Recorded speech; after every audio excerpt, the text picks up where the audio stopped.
শবে কদরের কোনো আমল আছে কিনা? শবে কদরের আমল আছে ভাই। শবে কদরের সব ধরনের ইবাদতই করার চেষ্টা করতে হবে সাধ্য অনুযায়ী, যেগুলো করা সম্ভব হয়। বিশেষ করে কোরআন তেলাওয়াত করা, দুই রাকাত করে লম্বা কেরাত, লম্বা রুকু সিজদা দিয়ে যতটুকু পারেন নফল নামাজ পড়বেন। বিশেষ পদ্ধতির নামাজ, শবে কদরের নামাজ এত রাকাত, অমুক সূরা এতবার, প্রথম রাকাতে দ্বিতীয় রাকাতে এতবার, এগুলো মন গড়া, এগুলোর কোনো ভিত্তি কোরআন হাদিসে নাই। তবে দুই রাকাত করে যত লম্বা রুকু দিয়ে সিজদা দিয়ে অনেক সময় নিয়ে দুই রাকাত নামাজ 5-7-10 মিনিট ধরে যত বেশি সময় ধরে পারেন লম্বা কেরাত রুকুতে নামাজ পড়বেন। এক, তেলাওয়াত বেশি বেশি করবেন, যত সুন্দর করে সম্ভব তেলাওয়াত শুনবেন, শোনাশুনি করবেন, কোরআনকে সময় দিবেন, কোরআন স্টাডি করবেন এই রাতে। আর বিশেষ করে একটা দোয়া আম্মাদান আয়েশাকে রাদিয়াল্লাহু তাআলা আনহাকে নবী করিম সাল্লাল্লাহু আলাইহি ওয়াসাল্লাম শিক্ষা দিয়েছেন, আল্লাহুম্মা ইন্নাকা আফুউন তুহিব্বুল আফওয়া ফাআফু আন্নি। আল্লাহ আপনি ক্ষমাশীল, ক্ষমাকে ভালোবাসেন, আপনি আমাকে ক্ষমা করুন। আর আল্লাহর কাছে দোয়া, ইস্তেগফার, রোনাজারি, চোখের পানি ফেলা, গুনাহ মাফ চাওয়া, এগুলো করতে থাকবেন। দান সাদেকা করার সুযোগ থাকলে সেটাও করবেন। অর্থাৎ যে কোনো সাধারণ আমলই করবেন। হাদিসে বিশেষ করে এই দোয়াটার কথা বলা আছে, এটা আমরা লাইলাতুল কদরে পড়ব। শবে কদরের নামাজের নিয়ম কি, কত রাকাত পড়তে হবে একটু জানাবেন। শবে কদরের নামাজের নিয়ম কি? একটু আগে আমরা বলেছি যে শবে কদরের নামাজের আলাদা কোনো নিয়ম নাই। অন্য যে কোনো সময় যে আমরা নফল নামাজ পড়ি ঠিক একই পদ্ধতিতে আমরা শবে কদরে পড়বো, লাইলাতুল কদরেও পড়বো। আমরা বিশেষ করে অনেকে মনে করি লাইলাতুল কদরের প্রথম রাকাতে অমুক সূরা এতবার পড়তে হয়, সূরা ফাতিহার পর দ্বিতীয় রাকাতে তমুক সূরা ততবার পড়তে হয়। এগুলো সবগুলো মানুষের নিজেদের বানানো। কোরআন বা হাদিস এরকম কোনো ফরম্যাট শবে কদরের জন্য আলাদা ঠিক করে দেয় নাই। ওইটাকে আমরা আবশ্যক বানালে বরং সেটা বিদআত হতে হবে, বিদআত হতে পারে। আমরা দুই রাকাত করে যত লম্বা সময় পারি, যে কোনো সূরা দিয়ে পারি, আমরা বেশি বেশি করে নামাজ পড়বো শবে কদর ইনশাআল্লাহ তাআলা। রমজানের শেষ দশকের কোনো আমল আছে কিনা, কি কি আমল করতে পারি? রমজানের শেষ দশক হলো আমলের সবচেয়ে গুরুত্বপূর্ণ দশক। ভাইরা আমার, নবী করিম সাল্লাল্লাহু আলাইহি সাল্লাম সম্পর্কে আম্মাজান আয়েশা বলেছেন, কানা ইয়াজিতাহিদু ফীহি মা লা ইয়াজিতাহিদু ফী গায়রি।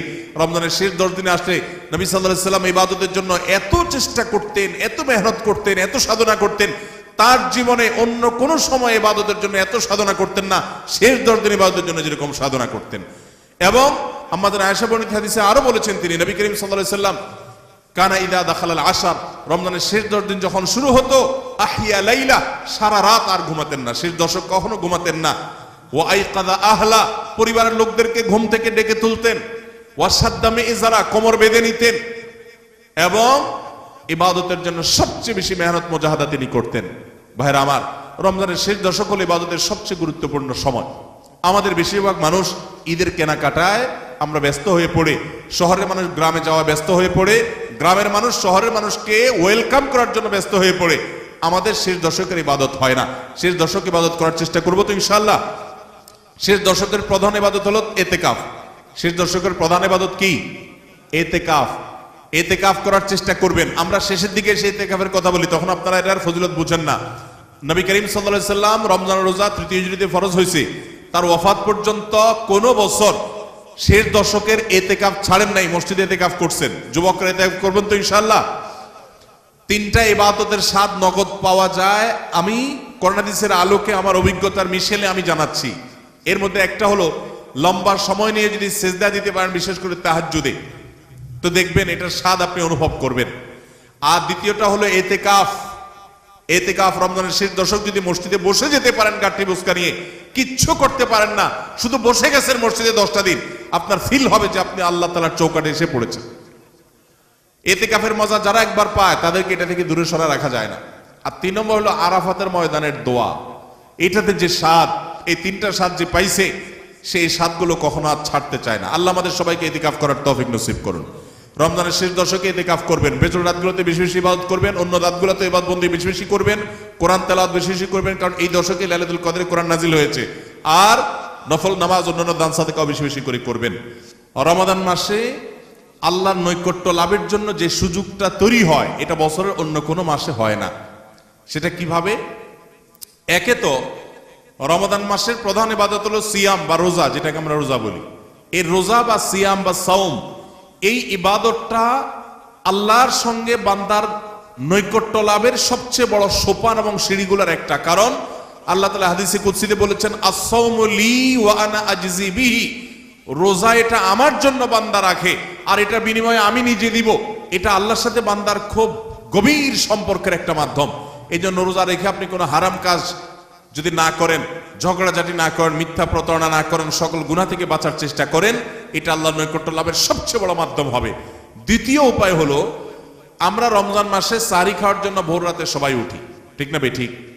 ভোর রাতের এই সময়টা আল্লাহ তাআলা দুনিয়ার আসমানে এসে বান্দাকে ডেকে ডেকে ক্ষমা করেন। 5 ওয়াক্ত নামাজের জন্য আজান দেয় মুয়াজ্জিনরা, আর তাহাজ্জুদের জন্য আল্লাহ তাআলা নিজে ডাকেন, কোনো মুয়াজ্জিনকে দিয়ে ডাকান না।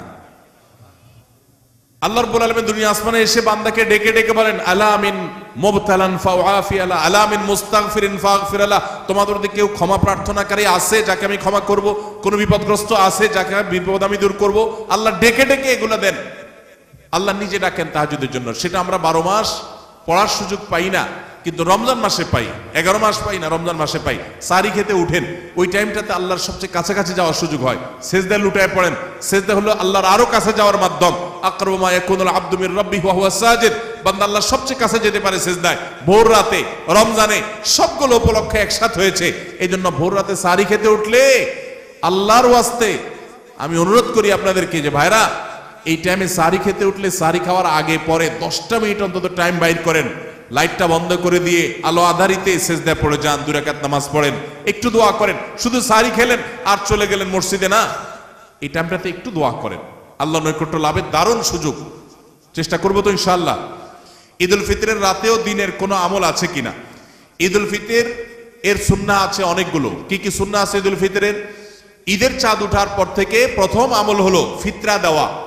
পরিবারের সবার তরফ থেকে গরিব অভাবী লোকদের কাছে, আপনার পরিবারে 5 জন হলে 5 জনের পক্ষ থেকে ফিতরা, আপনি খাবার পৌঁছে দিবেন গরিবের বাসায়। এটা হলো প্রথম আমল।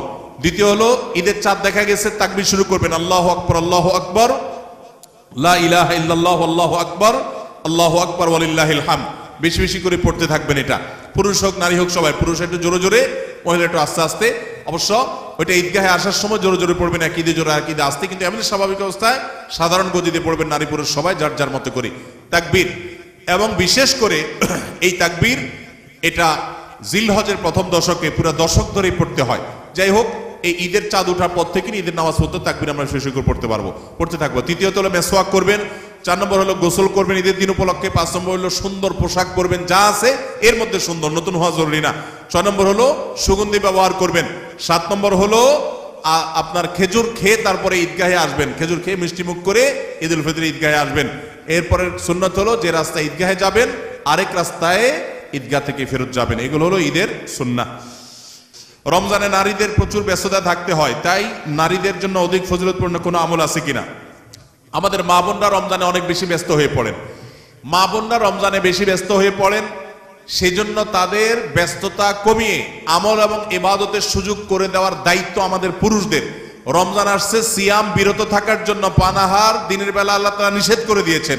আমরা এই পরিমাণ খানা খাই যে রমজানে আমাদের খানার চোটে মা বোনরা ইবাদত করতে চাইলেও করতে পারে না। দুপুর 3টা 4টা থেকে ইফতার বানানো শুরু হয় বেচারীদের। আমরা মাগরিবের সময় খাই, মাগরিবের পরেও তাদের কাজ করা লাগে। আমরা পরিকল্পনা করব এখন থেকে যে আমাদের ইফতারের আইটেমগুলো কমাবো এবং রমজানের আগে থেকে ঝামেলাগুলো সেরে ফেলবো, যাতে করে মহিলাদের বেশি একটা ইবাদত করতে বিঘ্ন সৃষ্টি না হয়।